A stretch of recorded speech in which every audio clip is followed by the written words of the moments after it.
5:30 p.m. in the Thomas J. Smith Council Chambers. Would you all please stand and join us for the Pledge of Allegiance?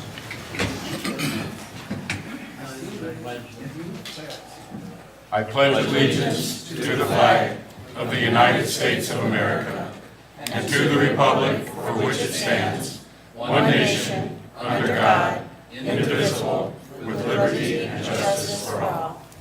Thank you all very much. Thank God for America. Before we get started, I just want to remind everybody this is a council meeting. If you have anything that you want to add in between, I'll ask for comments, and then if you just raise your hand, we'll point to you and we'll have you come up. If you need to have a conversation during a council meeting, I'm going to ask you to be respectful and step outside, please. I appreciate that. Kathleen, roll call. Davidson, Here. Fleming, Here. McCampbell, Here. Scott, Here. Wilson. Shut off your cell All right. Shut off your cell phones too. Go ahead, Sheila. Would you please silence your cell phones? We'd certainly appreciate that also. Thank you. Okay, tonight we have some awards. Glad to give these out, and we have some exceptional citizens in the city of Burlington, and we'd like to try to recognize them.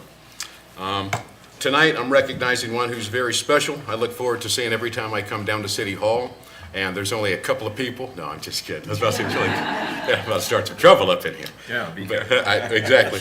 But she's a good one. I give her a hard time, and she can give it right back. My daughter said I'm going to get beat up one of these days because one time she was with me and I come and I said, "Yo, die!" And she said, "Yo!" And she's like, what are you doing that for? It's just one of those things I do. But she's going to be leaving us, and we want to recognize you tonight. Be it known on behalf of the city of Burlington, Iowa, I would like to thank you for being a model Burlingtonian and a phenomenal co-worker. You've been an extremely valuable asset to this community and to the staff at City Hall. Your smile and your yo is truly going to be missed.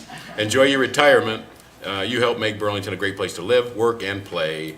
On July 17, 2017, this Mayor's Award is presented to Diane Hushin. Come on down.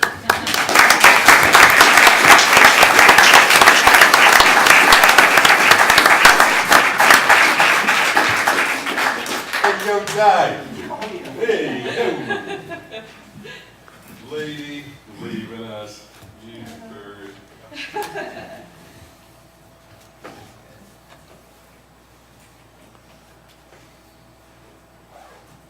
I got a picture with you. Di, would you come and have a word, please? Come on, girl. That's right. And thanks for coming down. I know today was your day off. Appreciate it. Just turn us around. I'll have you just face us, and they can watch your beautiful hair. It I'll looks ignore great you in the back. guys. Oops. Anyway, I just wanted to thank you all.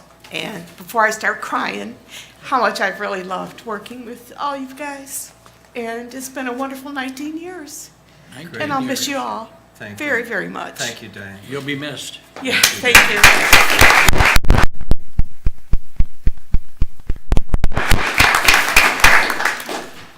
I'll probably find somebody else to say yo to, but it won't be the same. All right.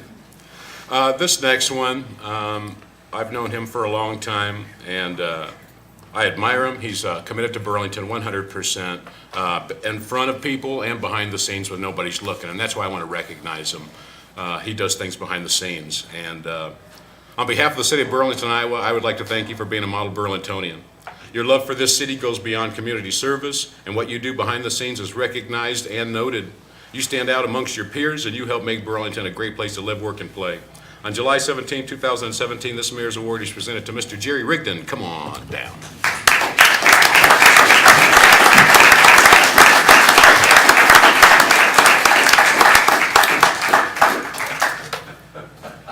Mr. Rigdon.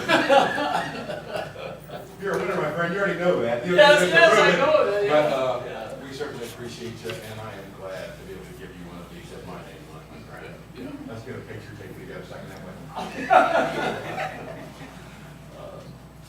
And you're going to let me speak. Mr. You're Rigdon. going to let me speak. Please do. Podium shorts, my friend. Do you know? Podium shorts. Do you know what you're getting into here? He doesn't know me well enough to give I me a know, yeah, microphone. come on. So, no, this is given to me for picking up trash, right? Yeah, is that what this is about? Okay. Well, I'm not the only person that does it in town. There's a lot of people that do that, and it's a great thing.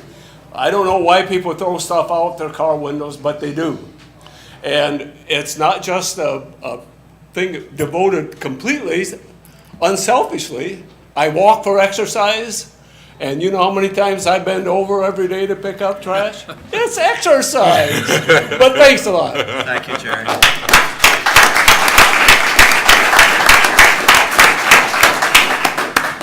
If you ever want to exercise around 2112 Mason Road, I'd appreciate it. My daughter, she doesn't like exercise like that. Don't tell her I said that. This next one, I've got to know this lady. She's a wonderful, caring person who's committed to this city and the people in it. And I like to recognize that. And I heard a statement made about this lady that it made me pause. And I wanted to do this about a month and a half, 2 months, maybe 3 months ago, but we're doing it today. So you're being recognized because I see you and I see what you're doing. On behalf of the city of Burlington, Iowa, I would like to thank you for being a model Burlingtonian. When others call you a lifesaver, it's worth taking note. You make a difference in this community and it means more than you know. Your positive attitude, commitment, and love for all people help make Burlington a great place to live, work, and play. On July 17, 2017, this Mayor's Award is presented to Vicki Layer. Come on down.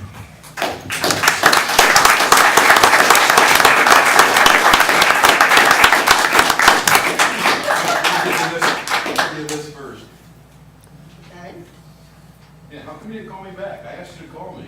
I think I remember. Yeah, whatever. You're so tall today. I'm being facetious.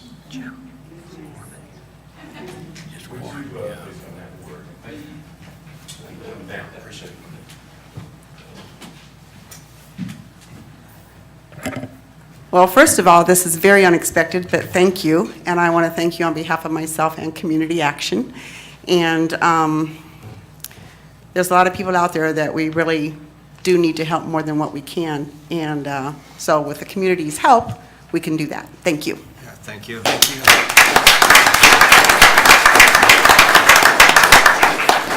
Again, I'd like to thank the Mayor's Award recipients for coming down, and you can excuse yourself. You don't have to stick around for the rest of this. Oh, somebody didn't hear you. May we be excused? Absolutely. Since you have the good looking with you. How you doing?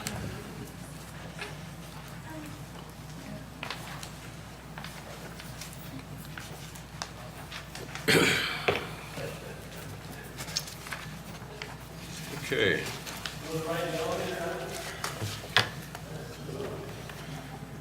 Next on the agenda tonight is the consent agenda. All matters listed under item 1, consent agenda, having been discussed, are considered to be routine by the city council and will be enacted by one motion. There will be no separate discussion of these items, and if a discussion is desired, that item will be removed from the consent agenda and will be considered separately. Can you read through that for me, the consent, Sure. please?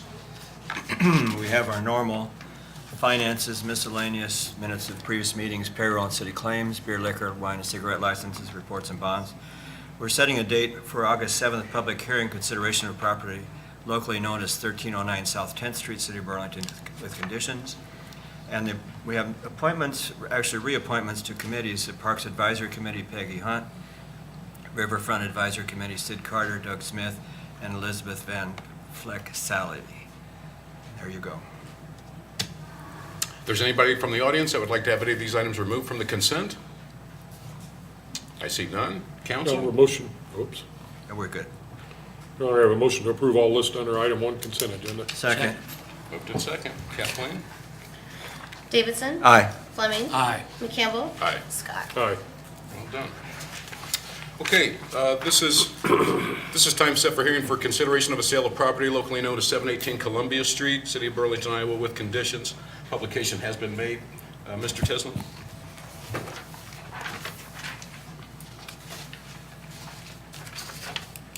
Are you familiar with this house? Have you seen it? This is the sale of the property, 718 Columbia Street, at the corner of Columbia and North 8th Street. This is a property the city acquired through the abandoned building program and looking to sell for rehab of the property. Does need quite a bit of work. I'm going to go through some of the conditions here so that it's clear for everyone. Any exterior changes to the property shall apply for and receive a certificate of appropriateness from the Burlington Historic Preservation Commission. Prior to such work, maintenance and repair of existing materials is allowed. This home is in the local Heritage Hill Historic District, so that requires an extra step just for changes to the exterior appearance. Does not affect anything on the inside or portions not visible, and does not affect maintenance and repair of the existing. Defective items shall be repaired as needed.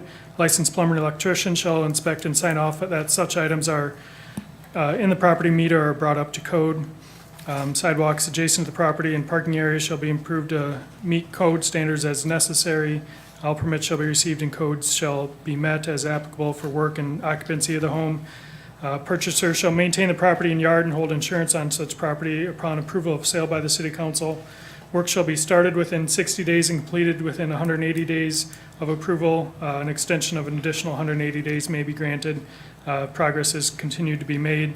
That's something we continue to work with people on. As long as they're continuing to make progress, work with them on the time frame there. But don't want to see someone start it and leave for 6 months and not continue progress. So failure to meet timeframes may result in forfeiture of sale. Quitclaim deed shall be transferred upon substantial completion of the renovation of the home. Okay. And we have a bid already of $500 from Lindsay Sills. Is that correct? Yep. Okay. We have one bid. Anyone else that wants to bid, if they have not completed a bid form, we'd ask that if they're the awarded bidder, come up and sign this form so that we have it on record, whoever gets the bid. Okay. Let me start the bidding.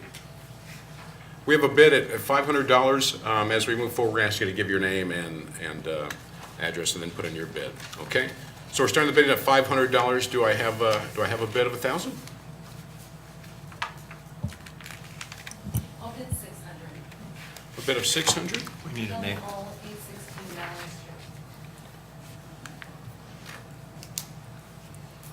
What was that address? 816 Valley. 816.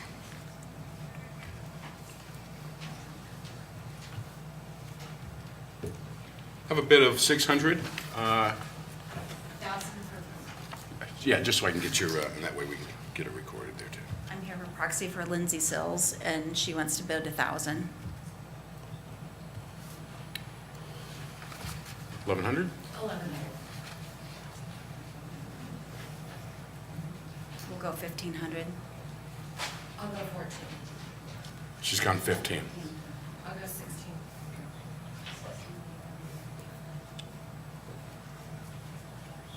17, 1,700? 1,800 for Kelly Hall? 19, 1,900 for, 2000. 2,000 for Kelly Hall? 2,100, 2,000, 22. 2,200 for Kelly Hall? 23, 2,300 for Lindsay Sills? 24.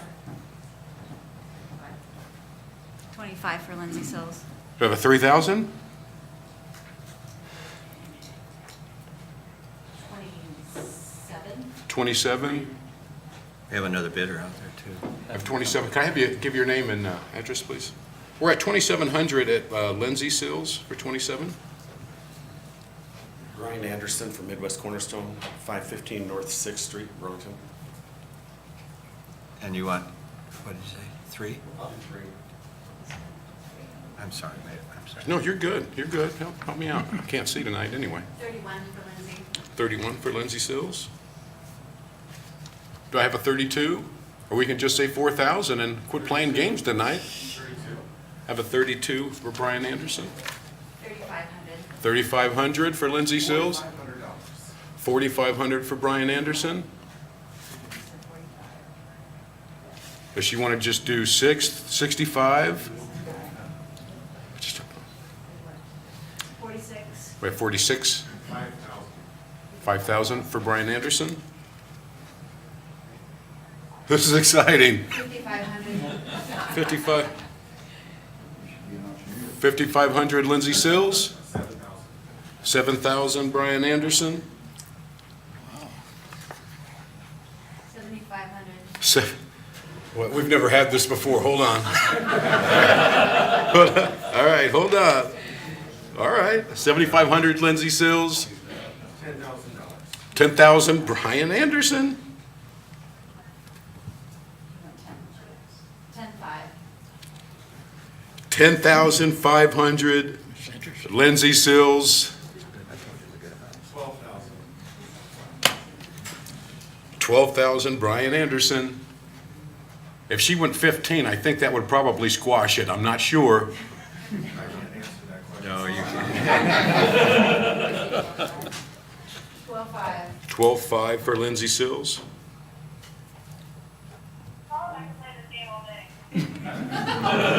Tell her we heard that. Bless her heart. How much? $17,000, Brian Anderson. Not 17,000.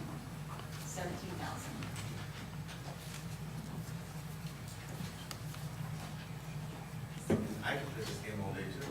He said he could play that game all day too. It's a fantastic property.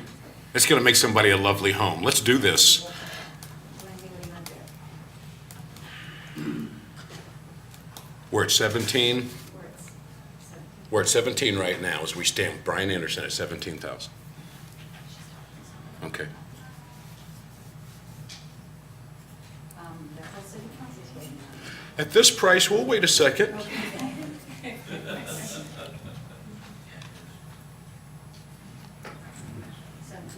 $17,500 for Lindsay Sills.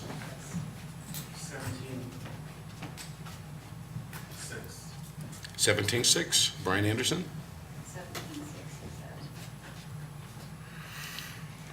17,700. 17,700 Lindsay Sills. I don't like to play too many games. $20,000 Brian Anderson. I know you guys are as excited as I am right now. I could tell. 20,000 Brian Anderson. She's out. She's out. She's out. Tell her she's been fantastic tonight. Fantastic. Give me her address. I'm going to send her a bracelet. We're at 20,000 Brian Anderson. Do I have any other bids? 20,000 going once. 20,000 going twice. That property is sold for $20,000 to Brian Anderson. This has been a phenomenal auction.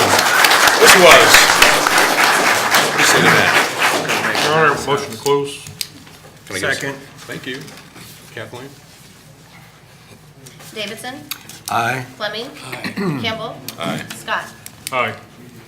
Your Honor, I have a resolution approving the sale of property locally known as 718 Columbia Street, Burlington, Iowa, with conditions. Second. Your Honor, I have a motion to amend Exhibit C of the resolution approving the sale of property locally known as 718 Columbia Street, City of Burlington, Des Moines County, Iowa. That property be sold to Brian Anderson of 515 North 6th Street, Burlington, Iowa, in the amount of $20,000. Second. Moved in second. Let's vote on the amendment. Davidson. Aye. Fleming. Aye. McCampbell. Aye. Scott. Aye. And as amended? Davidson. Aye. Fleming. Aye. McCampbell. Aye. Scott. Aye. Okay, well done, well done. Thank you, Brian. Well done, no doubt. And thanks, everybody, for being patient. And again, I know we got some people down here that want to share some things. I'm going to ask that you be patient with us. And if you do have to have some conversations, to have them outside till we get done toward the end. Then we're going to let everybody get a chance to speak. So, all right. Next, we have consideration of an ordinance vacating and selling a portion of Oak Street right-of-way located east of Bluff Road, Burlington, Iowa.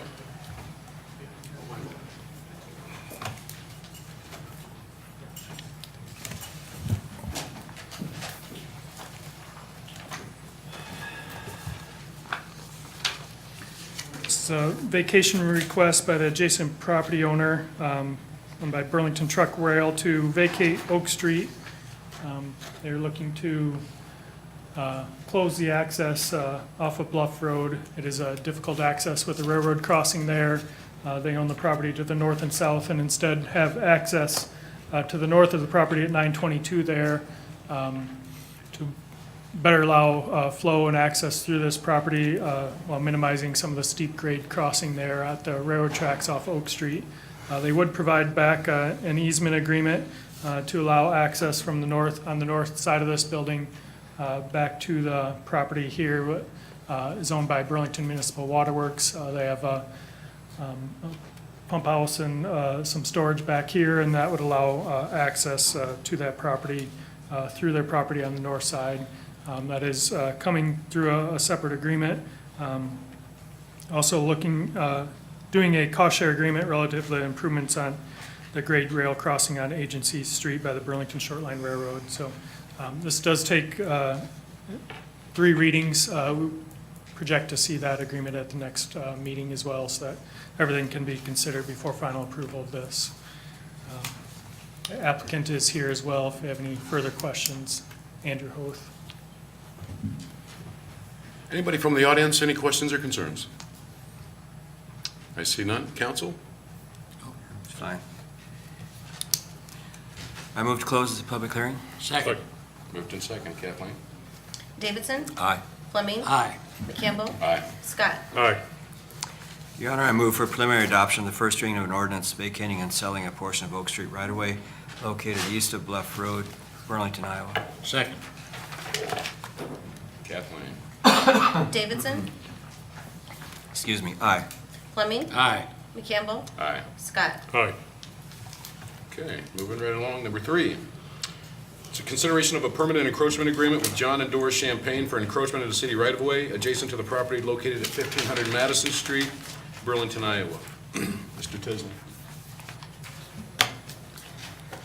It's an encroachment request at the corner of Acres and Madison Street. The applicant started to build a retaining wall, not knowing the right-of-way there is a few feet back from the sidewalk.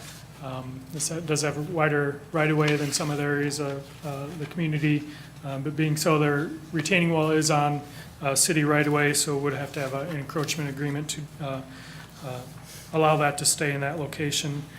They are reducing the height of the retaining wall at the corner to allow better visibility on Acres and Madison to maximum of 3 feet, and the remaining portion up to no greater than 6 feet in height. But this agreement would allow that retaining wall in this location.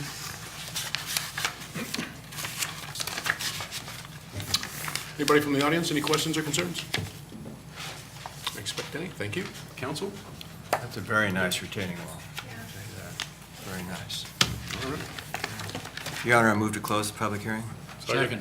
Moved in second by both of you. Thank you. Kathleen? Davidson. Aye. Fleming. Aye. McCampbell. Aye. Scott. Aye. Your Honor, I move to approve the permanent encroachment agreement with John and Doris Champagne for encroachment in the city right-of-way adjacent to the property located at 1500 Madison Avenue, Burlington, Iowa. Second. Thank you, Tim. Kathleen? Davidson. Aye. Fleming. Aye. McCampbell. Aye. Scott. Aye. All right. Number 4. It's a consideration of plans and specifications for the 2017 Harrison Avenue storm sewer improvements. Mr. Mack?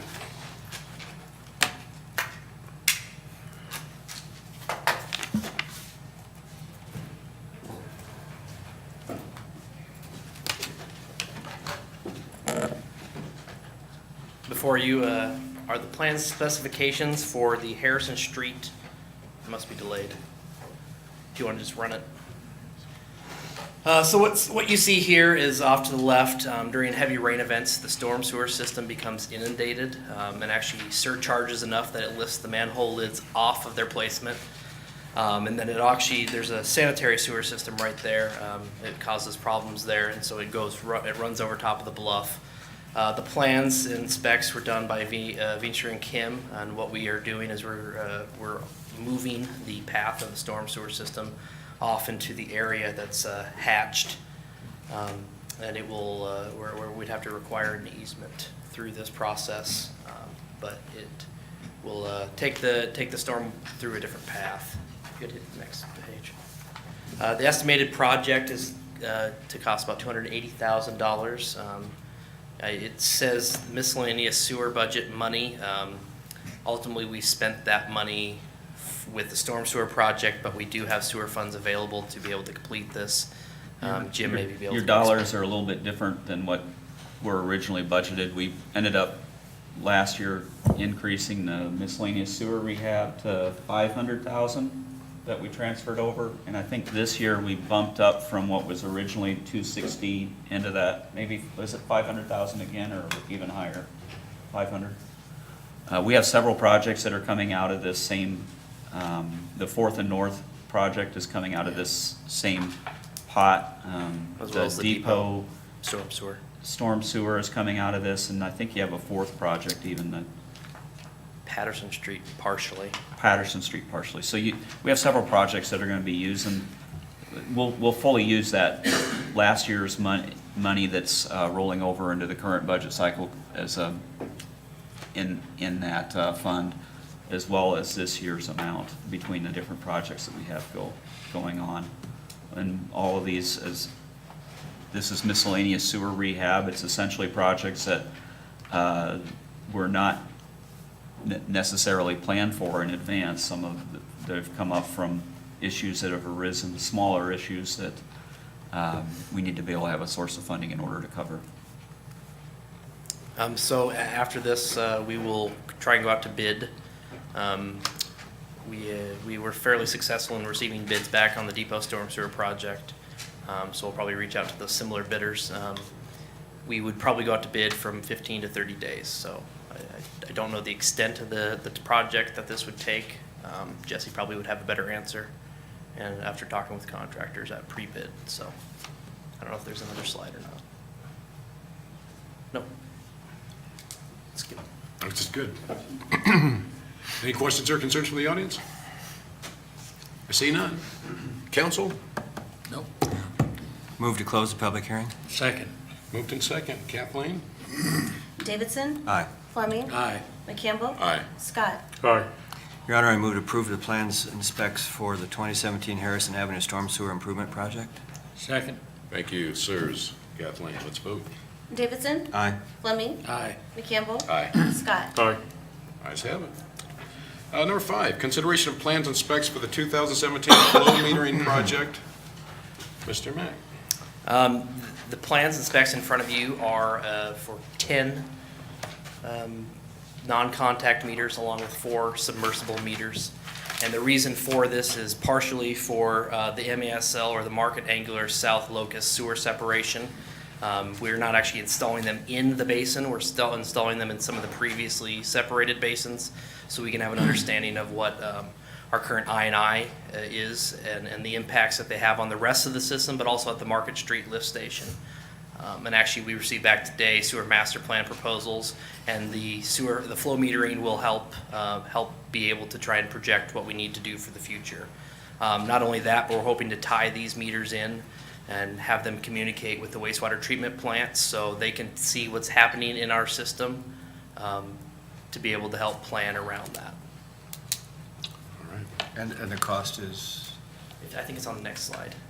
The engineer went out and got some quotes prior to about $150,000. Okay. And this is the fourth one that's coming out of the miscellaneous Correct. sewer rehab. Yep, this Patterson is- Street's all out of road use tax. Correct. Thank you for that clarification. Questions or concerns from anybody from the audience? I see none. Council? No, here. I move to close the public hearing. Second. Moved in second. Kathleen? Davidson. Aye. Fleming. Aye. McCampbell. Aye. Scott. Aye. All right. Your Honor, I move the approval of the plans and specs for the 2017 flow metering project. Second. Moved in second. Kathleen, let's vote on it. Davidson. Aye. Fleming. Aye. McCampbell. Yes. Scott. Aye. Okay, ordinances? Motion for final adoption of an ordinance vacating and selling a portion of Denmark Street right-of-way located west of South Main Street. Second. Mr. Tisland? No changes from the previous reading. Again, vacating the portion of Denmark Street west of, or north and south of 218 and 221 Denmark Street, west of the dead end of the paved roadway into the natural area there. Vacated, sold and combined with the adjacent property owners, the roads in Levitt, with the north 18 feet adjacent to 218 Denmark being sold to them, and the remaining portion to the southern property owner.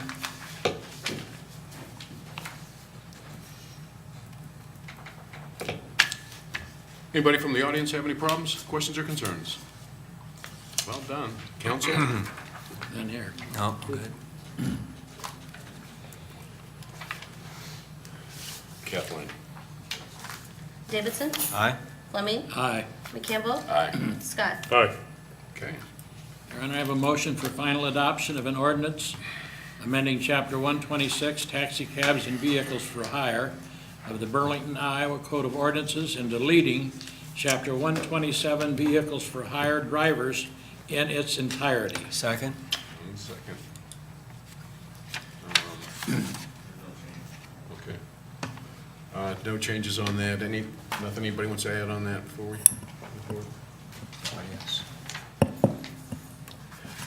Any questions or concerns from the audience on the taxi cab change? I see none. Council? Nope, thank you. Okay, let's go ahead and end this one. Kathleen? Davidson, Aye. Fleming, Aye. McCampbell, Aye. Scott. Aye. Okay.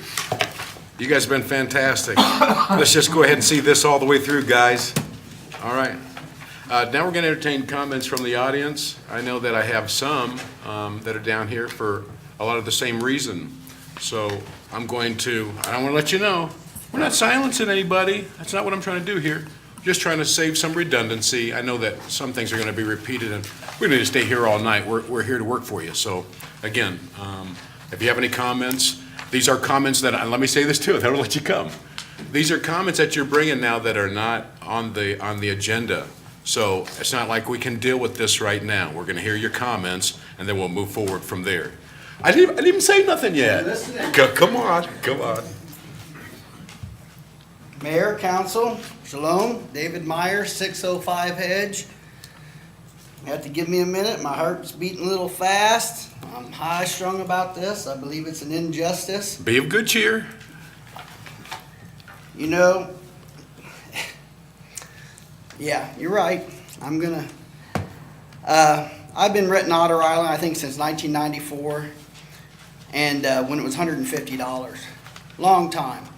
It was logged. I wasn't given any written notice, so I could come down here and vent my concerns, you know, whether or not for or against.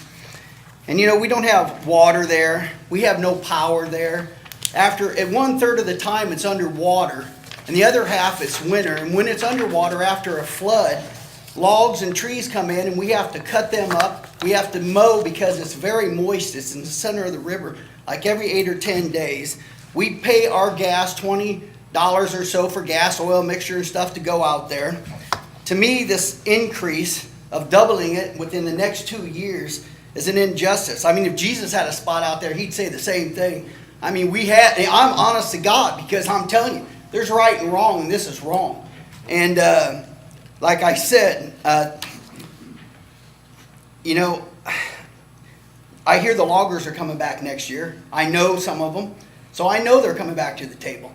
And I think that, you know, the city has made money since 1950, maybe 52 or whatever. I don't like venting without giving people an option, you know, of something else to do to make money. You know, and I know the city needs money, but I think this is a wrong area to do it. And I can give lots of explanations for it. And if the loggers do come back and you vote for it, they ain't planting any trees. Hell, they've already raped the island. And the city made like $250,000. I don't know how much exactly, but I know they made a lot of money. And I was out there for a week watching them. There was nobody watching them. They took spray cans, spray painted the whole area, and then nobody's watching. They cut log after log after log, made a mess of the place when they left. I mean, dropped trees everywhere so they flowed in. Then we got to clean it up. Gotcha. Yeah, year after year. Well, yeah, but you ain't paying to have it cleaned up. These are other expenses that we're paying for. And I do think, I don't know if this went to 3 hearings. Nobody was sent a letter for this, and I think as taxpayers, you know, I mean, when's this going to end? Are the kids in this community going to be able to pay this type of a price when you keep increasing and increasing it? I mean, they're not. Even for homes and stuff. Or reassessing, well, we reassess the value, you know? You know, I don't like coming down here because it gets my heart rate up. I prayed for days about this deal. And I'll tell you, The third day, I got a letter from a gentleman, and I thank God for this, because it was what I was asking for. Because I don't like to be silent in injustice, and this is a serious injustice. If it was you having to mow, pay the gas to go out there, take care of your place. Just let me say this, Dave, we're your friends and neighbors, man. Hold on. Do I'm just friends saying, double the but hold lease on on, somebody? hold on again. Hold on. I understand you're upset, but dude, nobody's got it in for anybody on Otter Island. Then why'd you double the lease? Dave, we can't have a back and forth here. Well, that's what you're doing. I'm not finished. But go ahead. No, go ahead. No, go ahead. I'm just trying to remind you that we're your friends and neighbors. We are. I'm just saying we can talk and you can still get it out, dude. I want you to get what you got to say. You know what? I'm just saying. Sorry, I your can't blood be pressure's quiet up. about this. I'm high strung about this. I don't want you to be quiet about it. I'm just saying. I don't want you to get your blood pressure up. Go ahead, man. It's all right. If I die, I know where I'm going. I ain't worried about it. So, you know. I'm going to let some other people speak. And you know, I do think in consideration, if you're going to let these dudes, you're making money since 1950. And there's some other people that will come up and show since the 1950 how much increase. Now I started, I think it was 94, 95. I can't remember that far back. But I'll tell you this, I want to cap at 250. 250, and I think the rest of these people do too. Because it's an injustice when we pay for our gas, our generators, we pay for our ice, our motors, we have to pay to have it cleared and stuff if we're busy. Now myself, I pay my boy, you know, and I pay him to take care of that and do things, and other friends to go out there and help me. But you know, we try to take care of the place. Nobody's out there when every storm, the tree service isn't out there. They're not cutting the place up. We have no trash pickup, you know, we have no fire department out there, you know, I mean, I'm going to let some other people speak. Like I say, I ain't trying to take it personally on any of you. I have nothing against any of you. But if I was sitting in that seat, my solution would be, city needs money, what can we do? Because yeah, you can't do street lights. You know, storms come, you need chainsaws, you need gas. I'm aware of all this. What would I do if I was sitting in that seat? I'll tell you, I'd do $35,000 plus benefits and cap anybody working for the city. That's what I'd do. And I don't care who they are or what they do. No overtime, no time and a half. $35,000 in cap. Because if you look at Quincy and Fort Madison and Keokuk, this is happening everywhere. It's got to stop. Because what are our kids going to do? The other day I was stretching for yoga. I seen like 80 kids.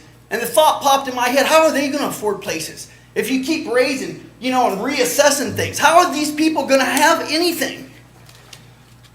So I've said my piece, and I hope that, you know, it went through to you. Like I said, Shane, if you were in our place and you were out there for 12, 15 years, some of them since 70s and 80s, and taking care and mowing and weed eating this and spraying for bugs and spiders, there's lots of hidden expenses, and nobody vented because nobody was given a letter. You know, if you'd given me a letter, I'd spent time in prayer and saying, look, this is an injustice. You know, I wouldn't have to convince God any different. He would have said, I agree totally. So, shalom and thank you. I appreciate what you Thank said. you, Dave. Mark Sarita, 712 Remick, Burlington. My parents had the cabin set up since '76. I've took it over since then, been out there. The loggers came through. I've still got logs and stuff coming up through the ground where they just drove over it and packed it in. They tore my yard completely up, tore the land up. I mean, it's bad up there. Still getting stuff floating in. I still got a bunch of logs and stuff where they cut behind my place. I gotta go around. Still been cutting on them. Anyway, I disagree completely, and I'm working right now, so I gotta go. Thank you. Thank you, Mike. Thanks for coming down, Mark. And Mike Kahn has number 28, and he's coming back from Vegas right now, and he told me to say something for Okay, you thank guys you. hell, so. Thank you, Mark. So we hear him. We hear him. Thanks, Mark, for coming down too. If there's anybody down here about Otter Island, if there's something you want to add that you feel like that hasn't been said, we don't want to silence you. Again, we just want 20 people get up saying the same thing. So come on down. John Archer, 210 Edgewater Beach Road. I have lot number 26. I also was actually raised on that property. As a kid, my parents owned it. And what they talk about is we have our heart and soul in these places, okay? We're taking care of them, okay? I mean, if you go to the beach, you know, the public beach, which is great that they're doing that now, but they just trash it because people don't respect it. We respect what we have up there, okay? And like they say, we have no We have no services, it's all us, okay? And, you know, and part of the agreement is, you know, we can't have four-wheelers because they tear up the land. If you guys want to go for a boat ride and show you the huge ruts in the back, that was our backyard we could walk through. Now you're tripping over, pushing your ankle, and it just piles of logs everywhere. They cut down hollow logs and they're just scattered everywhere. They actually landed on my property, because that was after the 08 took my cabin, and they just trashed it. Piled stuff up right on my own land, and they came back and did a few things to make it look better, but it's still pretty ugly because of them. So they've really done a lot of damage up there, and we don't get any compensation for that, okay? The other thing is, if you were a small business owner and you sent out a letter to your customers saying that I'm gonna double my prices in 2 years, you would have some choice words, wouldn't you, Mr. Scott? I would. Like, no more, okay? I mean, it's not right, okay? I mean, 30% is bad enough. I mean, if you're building up 30% and it can be doubled in 2 years, how would you react to that? And that's how we are, okay? And we're taking it personal because of the pride we have in it and the heart that we have in it. So we want you to take that in consideration, please. Thank you. Thank you, John. I like hearing the passion and the heart behind your property. I think that's good. Yes, sir.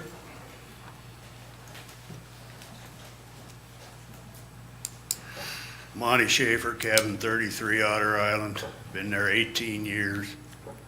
I don't want to be redundant, so I'll cover things that haven't been.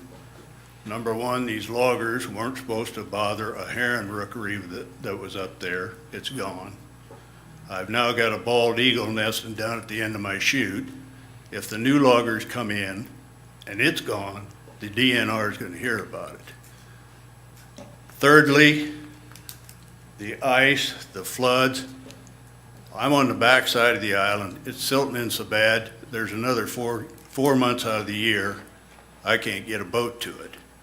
And you're gonna raise the price like that? I don't think so. I'll be out of there. Thank you. Thank you, Monty.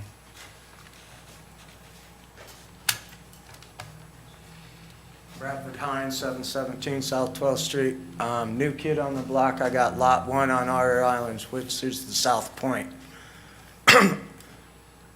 I cleaned, these guys know more about the logging than I did, but I burned up a chainsaw, cleaning up my place. I'm a catch-all. The island comes like this. Also, people choose, I'm not out there as often as I'd like to be, but I've had 2 minor children, 3 and 6, have their feet cut with glass. I am out there with the rake, raking glass. This season, they're using it more. You don't want to run off a wife and kids, but the lack of respect. I mean, some people in our community think it's public property. I'm cleaning up glass, cutting up firewood. Just to come out a week later, somebody's took it, moved it down and burned it. I mean, you call law enforcement, I'm sorry, nobody on boat duty. We're paying taxes, and kids are getting hurt. You know, I've tried to get insurance, but due to the situation out there, you can't get insurance. And you have a percentage of people that do not respect other people's property. I mean, we have that in town. But out there is a lack of law enforcement, but yet we don't have lack of taxes. I mean, if you put all this money you're collecting, put somebody on duty to protect our property, and fire service might be a little different, but that's not the case. And it's kind of hard to tell somebody, I don't know what to tell your kid. I would bet 9 out of 10 people here don't even put glass on their boats. I mean, I know I don't. I ain't saying that libations aren't consumed, but it's not allowed in my boat. And when kids are getting hurt, and people pull up, 2 o'clock in the morning, oh, there's a stack of firewood at that guy's cabin. You know, I'm just venting. I think this should go for farther discussion. Obviously, you got enough people concerned about it. Thank you for your time and effort you're putting forward. Thank you, Brad.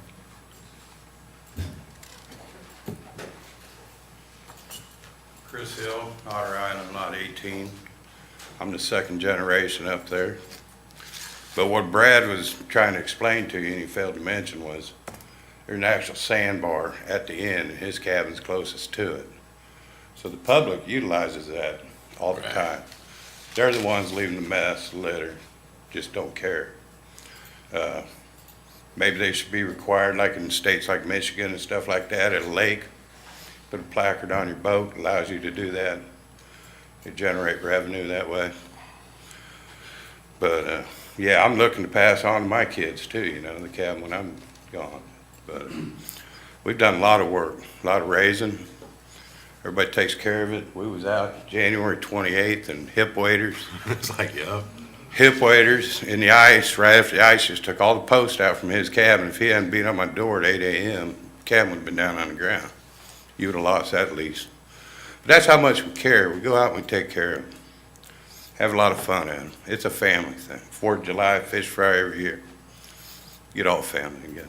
But anyway, it, you know, I've been out there for 47 years on that same lot.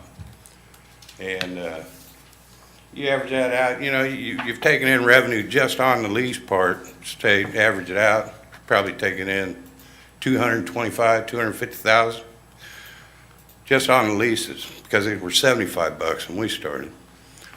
And now you want to increase them. Plus we got taxes to pay.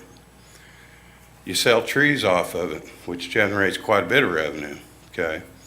Those people, you know, I can't even go pour a sidewalk in Burlington without paying a fee for a permit and have an inspector there. If it's over 2% slope, I gotta tear it out, pour it back. These guys come up and I mean, they destroyed. There's waterways going off Otter Bay. We'd go back and enjoy that, duck hunt, do whatever. They just pushed all the trees they didn't want down in there. And now we got a chute coming right through our property just from the water being, you know, diverted because of all these logs and stuff. He and I, all of us, I mean, we go back and we'll chop on them a little bit, but you know what? After the wind we had last week, now we got trees laying down that are right next to us that we have to take care of. My brand new deck, the railing got broke. I mean, it's just, and that's where we choose to spend our money and do it. But there's going to be a breaking point at some point, and to double the lease is just pouring salt in the wound a little bit. Anyway, you're going to hear a lot more about it. But that's what Brad was trying to explain, the south end of that island. And people there for a while, there's a couple open lots, people are squatting on it, you know. Who are we to go tell people they can't be there? Those are people leaving the trash, bottles, stuff like that. And just one other thing that I should have mentioned earlier, the sewer project going down over the bluff on Harrison there. Mark McCoy and I actually rebuilt the lower one that's out in the river where it ties in and goes to the waste plant through the river. You and who? Me and Mark McCoy, 1984. I heard that name. Marv Senior, Marv Junior's your age. But we was down in there in the river working. And you go ahead and have them design and engineer down to that box, and we got a thrust block around there. But the pipe carrying it to the plant's not gonna hold all the water you're gonna try to put into it. So I don't know if they're planning on redoing that pipe, but as soon as they contain all that that's running and eroding now, you contain all that and runs down that hill, just gonna blow that apart then.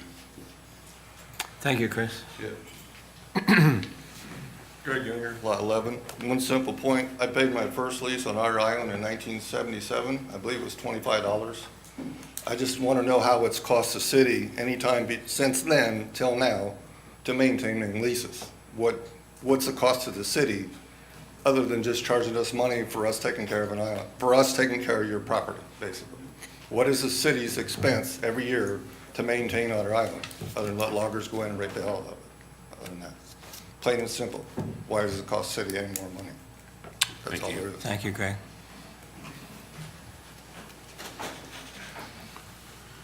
Anybody else that does not have a last name Pearlstein? Anybody else? Hey, not my idea of fun. And you know what? It's hard to know where to start. Let me try and cover a couple fast points because I could probably talk for a couple of years on the subject, but let me try and cover a couple things that nobody mentioned. Can you give us your name and address, please, sir? Oh, I'm sorry. Steve Pearlstein, and I have lot number 5 on Otter Island. I've had a lease for 37 years. And not that it matters, but I once worked for the planning commission, or actually the planning department in another life for a bunch of years. And I was on the riverfront committee for probably 14, 15 years, and I was the chairman for 8 years. So I probably know something about something. And while I bring that up, I do have a question. Because I understand that a couple people from the riverfront committee visited with the council and had some recommendations. And I'm not sure when that was, but I assume it was after October of last year, when Joanne Bauer and Doug Smith came. Okay, what's interesting about that is Doug Smith's appointment expired 10/20/2016, and you just appointed him tonight. So assuming he came here after October, he didn't even represent officially, okay, the Riverfront Advisory Commission, okay, if that's correct. But while we're on the subject there, I did go to the Riverfront Committee meeting last week and talk with the members. I also asked to see their minutes of the meeting that they discussed, and they talked about the increase in the lease. Okay, they had a meeting of February 13th, 2017. Okay, I talked with the chairman and some other members previously, and I was invited to the meeting and I was invited to talk. Okay, the first thing I found out that the meeting that they talked about Otter Island and amount was suggested wasn't even a legal meeting. According to the chairman and vice chairman, who were not present, they don't even know who ran the meeting, and there was only 4 members there, okay? Another lady, which is really interesting, okay, and not to bore you, okay, but the last meeting they had before that, before the February one, was November 14th, because the Riverfront Committee doesn't meet on December and January, okay? So the meeting was, the minutes were read, okay, and approved by Joanne Bauer and seconded by Nancy Cavasso, whatever it is, okay? Which interesting, this Nancy approved the minutes of the November meeting, okay, at the February 13th meeting, okay? But she wasn't even appointed, she was a new member, she wasn't even appointed to the Riverfront Commission until months after that. I'm trying to figure out how this lady, how can you approve minutes of a meeting that you're not even a member and you're not even there? Okay, which is interesting, and I do have, I do have the dates of the appointments and so forth. So, which is just procedural matter. Okay, you know, the deal is that no matter what the Riverfront Committee recommends or doesn't recommend, and they didn't recommend the raise that you proposed. Okay, I think if you look on their minutes, one lady proposed a a raise to get to $500 within the couple of years. Okay, she brought that up. That motion, it died for a second. Okay, it wasn't even part of the deal, but somehow that got in here. But regardless, the city council has the final say so. So, you know, you don't really have to go by what it's what you gentlemen say, you know, goes. So, okay, so we understand that. Okay, we don't have any big problem with, you know, some of the provisions of the lease that deal with inspections, although there is a problem, okay? The thing is that one of the new items that is mentioned is if things aren't cleaned up and fixed, possibly, you know, the owner would have to be charged for it. Thing is that most of the cabins up there don't have insurance, okay? You can't get insurance. At one time you could. The people that have insurance, most of them are grandfathered in. I was grandfathered in, but 4 years ago I got canceled out. Now the reason you get canceled out is because first thing, it's on an island and it's raised, okay? There's no fire protection, it's exposed to the elements, and it's just open, and insurance companies, they won't cover it. And I can probably give you a list of a lot of insurance companies, okay? So what happens next is, somebody says, well, listen, you don't like it, sell the cabin. Okay, so then, good idea. So my cabin's for sale. Here's the way it works. okay? Unless somebody has cash, or unless somebody has enough money on, gets it from something else, or can mortgage something else to do it, and come up with cash, banks won't lend money. Banks will not lend money to any cabin on the island. So and of course, a bank won't cover it because there's no insurance, okay? Because there's no fire protection. So we're left with a cabin that, whether it's sweat equity or whether it was built, from scratch, you're stuck with it, okay? So that's one of the big problems, okay? One more fast thing.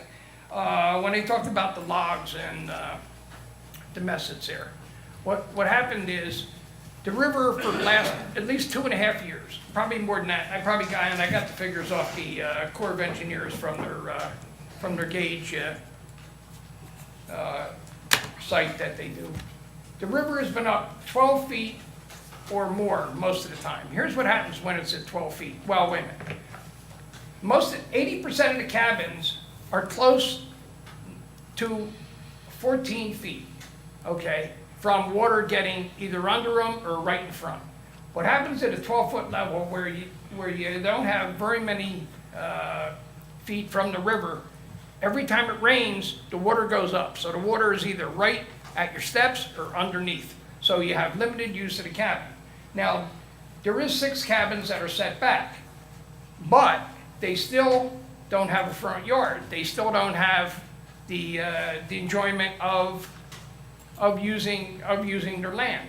The other problem is that's the frontage, and the frontage, there are so many trees that got eroded from the high water that they just fell over along the land. The other big problem is that people mentioned is the loggers.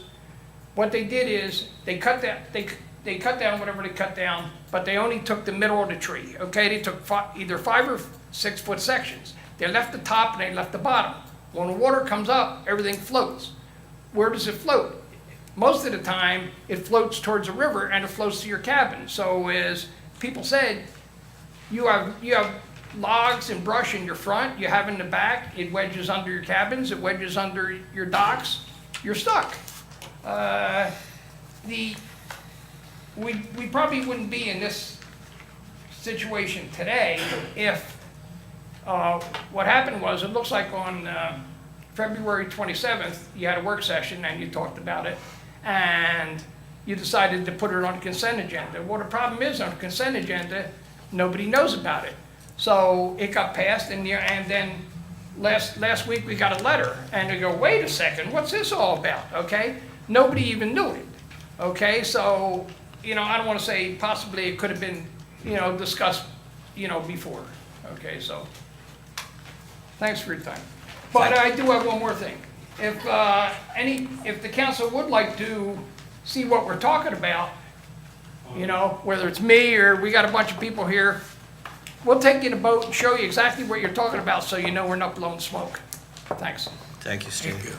Just for the record, all the pearl stains are fantastic. I don't know how they came from you. Did I say that publicly? But anyways. Well, yeah, I got Steve every now and Pearlstein. then I gotta lie, and they say, well, they could be adopted. Yes, sir. Dave Meyer, 605 Hedge, Shalom. I want to make this clear to the council about number 1. For years and years, on 4th of July weekend and other weekends, I've seen literally hundreds of tents and people on that sandbar. And I'm thinking, what, these people just get to come here and do this and leave their mess? And at that sandbar, number 1, I wouldn't want his place for nothing. Because, I mean, they do leave glass, bottles, everything. Because I went there once. I was like, nope, I'm done here. And then their bathroom facilities, I mean, you got 100 people there. Where are they going? And that spot, if the city, I don't know how you can do it. Because I know there isn't people that go out there. But, or a couple signs saying, lease land, stay off. I don't know, but I feel sorry for that guy that's got number 1, because he just got people pulling up every day that I go out There's people there, and they just leave whatever. They don't care, and then they're gone. And so, are you understanding at the bottom of the island there, the big sandbar? Do you know where I'm talking about? I do. Okay. All right. That's it. Thank you. Anything anybody hasn't covered? Go ahead. Make that point again. I'm Brad Sanders. I got 43. It's on the backside of the island. I'm probably the lowest person out there. Most of the time, mine's underwater. When everybody else still jointing theirs, I'm underwater. 14 foot, my patio that I have out there, I have a fire pit and a patio, it's underwater. This last weekend was the first weekend I could actually enjoy the weekend because everything's been underwater. Right on. And that backside of that island, I don't even remember the last time somebody actually leased that part of the island. I went in there, I cleaned it completely out. It's beautiful back there now. I've had people asking who's the guy back on cleaning out the island back there because I did such big work back there. But I don't have a cabin back there, so I can't enjoy nothing with the water. I mean, at the price of $250, I was like, I'll just deal with it, you know. But if it's gonna go up like it is, it's not even worth even having that part of the island because half the time I can't even use it at all. What's your name again? Brad Sanders. Thank you, Brad. Thank you. Is there, and I don't want to shut anybody off that has something to say, but if we do have other stuff to discuss, are you here for? You're not here for Otter Island. Yes, I am. Oh, you're here for Otter Island too. Leah Zeiser, 6125 Pegtown Road, Mediapolis. We have number 13 on Otter Island. Printed off. This is the water levels just this year, up to July 1st. And I didn't go down to 12 feet, I just went to 13 feet. Thank you. 76% of this year has been over 13 feet. If you go to 15 feet, which is actually flood stage, that's 40% of the time. It's a lot of time underwater, and I know you were quoted saying it's prime riverfront real estate. It's an island. It's not riverfront, it's an island. I'm gonna ask everybody to let's just keep it cool tonight. I would call riverfront, you know, like downtown, where you could get there by a car, but you do have to take a boat, and we don't have any utilities at all. And I go out there by myself, and the amount of effort it takes me to get there, I look like a gypsy in my boat. I've got cans of gas, I've got 3 coolers, one with beverages, one with food, one with just ice, so I can stay for a couple days. Prime riverfront real estate? I mean, where's it gonna cap? Where's it gonna end? Because we do have so much money invested. You know how much those concrete pillars cost to put on top of that cabin, or underneath that cabin? $1,000. A little more than that. All right, we're I mean, gonna reel it in. We're gonna reel it in. I'm in a lucky situation with my husband having the capabilities that he has to get stuff to the island and help people out on the island. If I didn't have that, we wouldn't have anything. Thank you, Ms. Sizer. We pay property taxes, some people don't. Let's look at how many people don't pay property taxes out there. 16 of the 43 lots don't pay property taxes. How many of them pay property taxes to Burlington on those lots? No. So who's it go to? It doesn't go to Burlington. That's not in the Burlington city limits. It's owned by Burlington, but it's not in the Burlington city limits. We can. Most of those taxes go to Tama Township. Who the hell is Tama Township? Again, this isn't, just to remind everybody again, I'm sorry, just to remind everybody again, this was not on the agenda, so we can't have a back and forth right now. So just a couple things I want to say that we can think about in the future. Maybe the lease should be different for the people that have a building versus the people that don't. And we don't have property lines. So there's someone right next to us, they don't have a building, they're just leasing their land. Well, you know what they think is their land is getting a lot closer to mine. And I'm the one that's been maintaining it for all of those years. So how are they gonna come in and start parking 10 boats in front of my spot with all their tents and all their stuff? And every time the wind blows, guess where it goes? Guess who cleans it up? Thank you. Thank you, Lynn. Real quick to clarify it, and of course, Tim is right, but, okay, Burlington doesn't receive any taxes. It goes to Tama Township, okay? But we do at least pay taxes. We do have a portion that goes towards the Burlington schools, and the rest of it goes to the county. In effect, the county, since the city is in the county, the city does benefit from our taxes, even though directly that portion, that little portion, goes to it, okay? So it's sort of a technicality, but the couple bucks that you're not getting, you've been getting at least on some of these people, and like me, for 37 years, okay? I don't want to say I got nothing in return. I got a nice spot, and it was beautiful, but it's downhill. Thank you. Hey, Steve. Hey, any comments from the, hold on. Are there any comments not regarding Otter Island? And if there are, do we have any that aren't going to be anything that we have not already previously heard?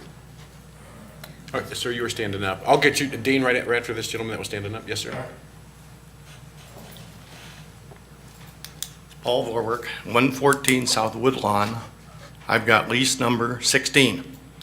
Now, I guess you guys have got a flavor of what's going on here. And not to drag this thing out, but what's the chances of us getting this lease price changed? Maybe back to where we were or a little more. What's it going to take to do that? Council, we need to put this on as a discussion item, I believe. And so that these folks could have input that they didn't get a chance to have when it was presented to us by the Riverfront Advisory Board. That would be our step, Paul, would be put it on our next. Yeah, that's what we're here for. session, and we can talk about Yeah. it. Then we can talk about it. We can't talk I about it agree, now. I agree. So if you guys will go with us on that, let us know what we can do. And I think Leah had maybe a good idea that people with structures, and I've got a lot of money invested there, and I can't walk. You got me, by the short hair. But some of them are gonna walk, and you're gonna lose money. So where's the middle of the road, okay? Let you Thank you, guys sir. do it. Thank you, sir. Thank you, sir. Hold on one second, please. Hold on 1 second, please, sir. Hold on 1 second. Hold on 1 second, please, sir. Hold on 1 second, please. I'm gonna remind you guys again, this isn't a free-for-all, okay? So I'm gonna ask you to please be respectful. To talk, we're gonna invite you to the podium, okay? All right, just remind you. I'll keep you posted. So I'm complete here, okay? Thank you, sir. Thank you. All right, Thank you. Dean? I got good news. I don't own a cabin. And I like to swim in the water, but I don't like, oh, no, let's just leave it there. Okay, my name is Dean Finnessy. I'm Burlington. I got other things that I want to talk about. Number one, how's it going on Mount Pleasant Bridge? James? Mount Pleasant Bridge. Mount Pleasant Street Bridge is 50% design and 60% design. Looking for, trying to get approval and get on the state's bid cycle Good. January, Good. so next March or so, hopefully next March we could see construction potentially begin. Okay, other thing is, I know this is a broken record, but I still think it'd be nice if we did some for Cascade Bridge, maybe have a telethon for Cascade Bridge to raise money to build it. I still think that it would be nice because people use the big park, and it'd be nice and go back and forth to get in there. I still think we need more public housing, but what that I talked about, and I put up for a while, Peter realized that you, Peter City Council, that you can negotiate for people who work for the city about their benefits and about their salary. The only person who can do that is the governor and lieutenant governor, am I right? Because somebody told me that once, that you can't, that's a no-no, because the governor negotiates with all of the union. for all the cities and the counties and the state. We negotiate at a local level. However, in response to part of the structure that we have a lot of limitations just by state statute in terms of what we are allowed to do and how we make comparisons. So you're somewhat correct that we are limited on what we can accomplish, but Because we I do think- negotiate locally. I think the state needs to tell the people, we appreciate your work, but it's about time that you start paying more your fair share for healthcare costs and retirement costs. And also, you hope you had a happy 4th of July, didn't get too wild, bang, boom, bang. This is what our democratic system is about. We have this discussion. In most countries, they don't even allow it, or they even dream about it. May the Lord Jesus Christ give you the wisdom and guidance, and peace be with you. Thank you, Dean. It's always a pleasure, Dean. Thanks for coming down tonight. Any other comments, anything we haven't addressed tonight? Yes, sir? I got another question. Where mine's. Again, we can't answer your question, but anyways, go ahead. I just want to approach this up. Where I sit, my lot sits, it sits in the opening of Otter Bay, What number are you? 43. The Otter Bay opening right there is the main opening that goes into Otter Bay that everybody comes in there. Well, my patio is probably 25 feet off of that, and people just come flying in and out of there with my dock there, my kids playing, us playing, swimming, and they just come flying in and out of there. So I just kind of want to know if, since you guys, that's your guys' property, you lease out duck hunting blinds back there and everything else, is there something that could be done, like a sign there saying no wake, slow, children playing, something, because people ain't used to me being there because there hasn't been anybody there for years. And I'm one, I probably flew through there too, but there's no way to ever actually lease that lot that I know of. And it's dangerous for them to come flying through there, and then it's banging boats up against the docks and all that. So I just kind of wanted to know if there's something that could be done to slow people down through there, besides me yelling at them all the time. Thank you. I got that written down, so. Bradford again with IRA.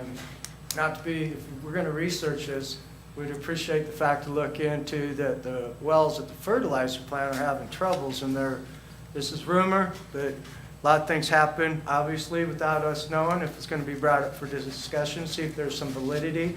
The fertilizer plant would like to bring up the pool level in our pool by 3 to 4 feet, which is going to directly affect not just us, but everybody in the pool. Because there are already certain entities already upset that the pool's going down to work on the riverfront bridge, or excuse me, flood wall, nervous. Okay. Certain entities seem to get their way, and it'd be interesting to have somebody with the resources to find out if there's any validity to that statement, because there's a lot of people, if the pool goes up as an average of 4 foot, which can make flooding a lot more dramatic, but not everybody looks out for a little guy on an island. Thank you for your time. Thank you, Brad. There are no little guys on an island in Burlington as far as I'm concerned, and I'm telling you, I know sometimes perception, people think that we don't care or that we're blowing people off. During the last at the end, when we have end time comments at the end, these are things that are not on the agenda, so legally we can't have back and forth and address these things. We have to get them on the agenda. That's just the rules that were set up. But I just want to reiterate to everybody, we're glad that you came down. This is the process. This is how it works. You guys got to come down. Sometimes we make decisions that you don't like and people are upset about. So then you come down and you share with us, and we wrestle around and say, well, hey, did we make this and we should have did this, or is this something that we should have done? They're going to have to understand. That's all part of the process, and you guys are doing that. Sometimes it doesn't always work out well. Sometimes some decisions are made wrong, and sometimes to have an omelet, you got to break some eggs. But again, I want to thank everybody that came down for Otter Island. Again, this wasn't a personal deal to we're going to get the boaters. I'm not on a river. I don't spend a lot of time on the river and stuff like that. I used to, but I just don't have the time. So we have to have you guys come down and share with us and let us know if there's something that we didn't do right. So again, I just want to remind everybody, we're your friends and neighbors. We really are your friends and neighbors. So this isn't us against you. Let us know what the issue is, and we're going to try to address it the best that we can. So I hope that when we shut her down here, I'll be able to shake some of your hands on the way out. So let me get one. When will be on the agenda, I guess, so we all know when to come out. Okay. 2 weeks. Okay. There you go. But that's a work session. The next Thanks, public Jim. input would be the week first after that. meeting in August. You're welcome to come, the first Monday of August. You're welcome to come and listen to the work session, but there'll be no public input at work sessions. Okay? I think it's, in a case like this, we should allow them to have some input at the. Or invite somebody for them. Lisa's due the 31st. Okay, hold on. Okay. Lisa's our, all right, well, this is the soonest that we can get it on. We're going to put it on the work session so that we can deal with the problem, and we'll see you guys, I'm sure, again in a couple of weeks, so. What do we pay? So what do we pay? They've already increased it. I don't want to pay the Me neither. Okay, hey, hold on, everybody. Again, we're still in the middle of a meeting, so if you want to talk and back and forth, we're gonna, hold on, I invite you up, bro. As soon as we're done with the meeting, if you guys want to have back and forth again, this wasn't on the agenda. You guys came down to share, and we heard you. We hear you. Jim, did you? Well, the only thing I can say, if they're gonna pay, you pay what's in the fee current, the revised fee based off of what you've approved. If people were to do that and you were to make a decision to, revise those rates, we'd have to do reimbursements back to folks for the difference between the amounts. That'd be the way to do it. I don't know what happens with lots that don't have the payment made if they were to delay making a payment. We haven't, I think in the past, we've had a few that where folks have had payments not occur by the time that you got to the end of July, and I think life has gone on when that's occurred, so. Okay.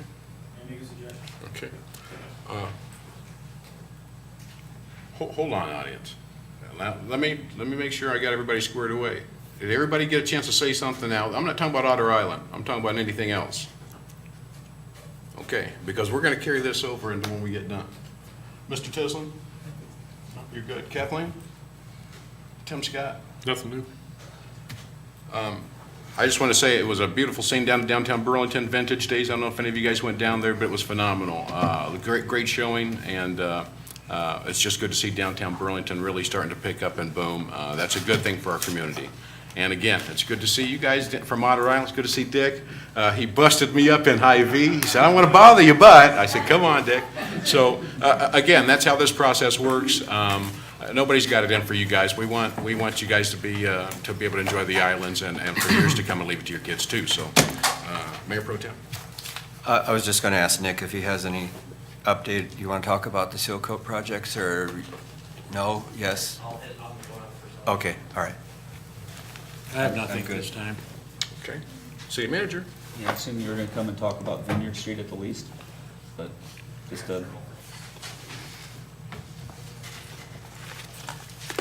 Mr. McGregor? No, stay back there, man. I'm gonna talk about Agency Street first, if that's all right. Okay. This is from east to west.